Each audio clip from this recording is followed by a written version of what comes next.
Your phone was perfectly fine yesterday. Then you installed an update. Now it's slower. The battery drains faster. Apps feel heavier. Maybe it even overheats. You start wondering, did this update actually make my phone worse? Short answer, sometimes yes. And sometimes it's complicated. Sometimes it's physics. Sometimes it's bad optimization. And sometimes it's corporate strategy. Let's unpack all of it properly. First, the Batterygate scandal.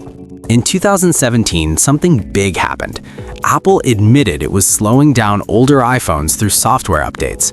Not a rumor, not a conspiracy, a public statement. Affected devices included the iPhone 6, 6S, SE, and 7. What was happening? As lithium-ion batteries age, they can't deliver peak power anymore. When an older battery tries to supply full power to a processor during heavy tasks, the phone can randomly shut down. So, Apple introduced performance management. When your battery degraded, the system would automatically reduce CPU performance to prevent sudden shutdowns. Technically, that makes sense.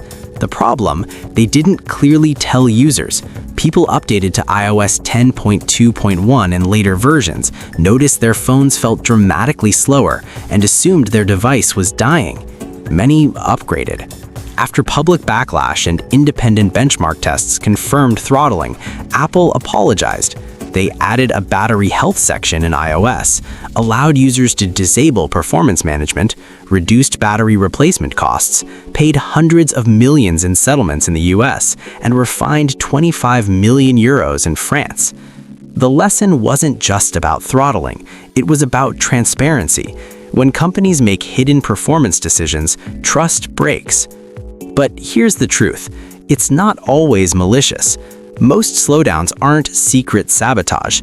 They're usually technical side effects of progress. Let's break that down. 1. New software assumes new hardware. Every major iOS or Android release is optimized primarily for the newest devices. More RAM, faster storage, more efficient chips, better GPUs. When you install a modern OS on a 5-year-old phone, you're running software designed around hardware you don't have. It still works, but you feel the strain. Animations take longer, apps reload more often, background tasks compete for limited memory. That's not conspiracy, that's mismatch. 2. Feature creep adds weight. Every update adds something. New widgets, lock screen customizations, AI-powered photo processing, more background syncing, more system services running quietly. Individually, each feature is small. Collectively, they stack. Older devices with limited RAM start closing apps more aggressively. Storage fills up. System processes take priority over user apps. It feels like slowdown because it is. Not intentional degradation, just accumulation. 3. Hardware actually ages. This part people forget. Flash storage slows down over time as it fills and wears. Lithium-ion batteries lose capacity and voltage stability. Thermal paste in laptops dries out. Dust builds up in cooling systems. Processors throttle when heat rises or voltage drops. So when you install a new update, the software isn't the only variable. The hardware underneath is older too. Software pressure plus hardware aging equals visible slowdown. 4. Apps get heavier too. It's not just your operating system evolving. Apps assume newer devices. Instagram today is dramatically heavier than Instagram in 2018. Chrome uses more memory. Games push higher graphics demands. Developers optimize for the average modern phone, not your older model. So even without a major OS update, performance can decline over time. The different types of obsolescence. Not all device aging is the same.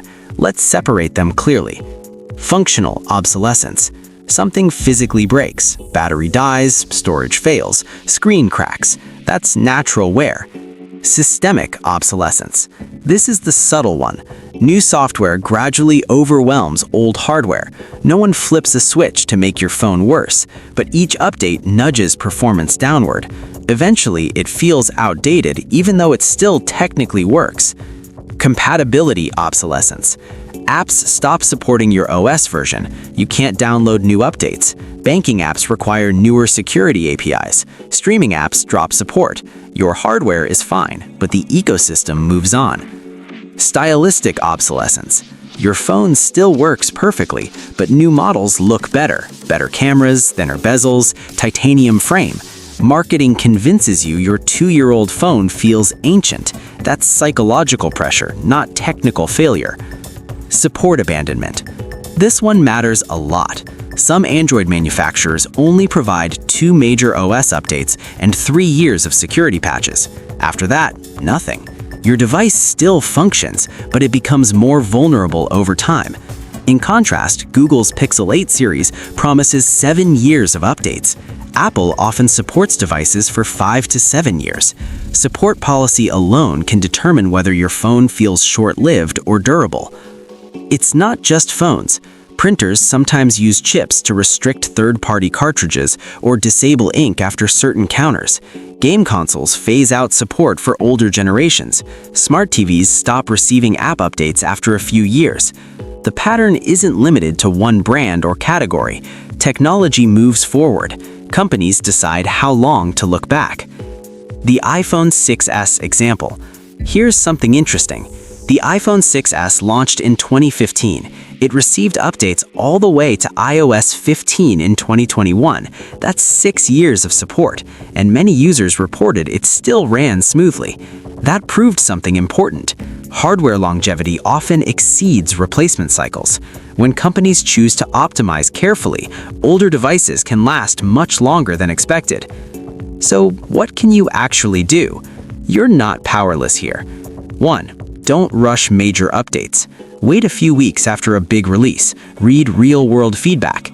If users report major slowdowns on your model, you can delay, but never ignore security patches long-term. 2. Replace the battery before replacing the device. If your battery health drops below 80%, performance can suffer. A battery replacement is dramatically cheaper than a new device and often restores stability. Many slow phones are actually just degraded batteries. 3. Reduce background load. Disable unnecessary background refresh. Turn off animations if possible. Remove apps you don't use. Keep storage from being completely full. Free space and memory help older devices breathe. 4. Factory reset after major OS upgrades. Sometimes years of accumulated files, caches, and leftover system data create inefficiencies. Backing up and doing a clean reset after a major OS jump can improve responsiveness. Not always necessary, but sometimes surprisingly effective. 5. Buy based on support policy. Before buying a device, check how long it receives updates. Longer support equals longer usable life. That's not marketing, that's math. The bigger picture, e-waste. Globally, tens of millions of metric tons of electronic waste are generated every year.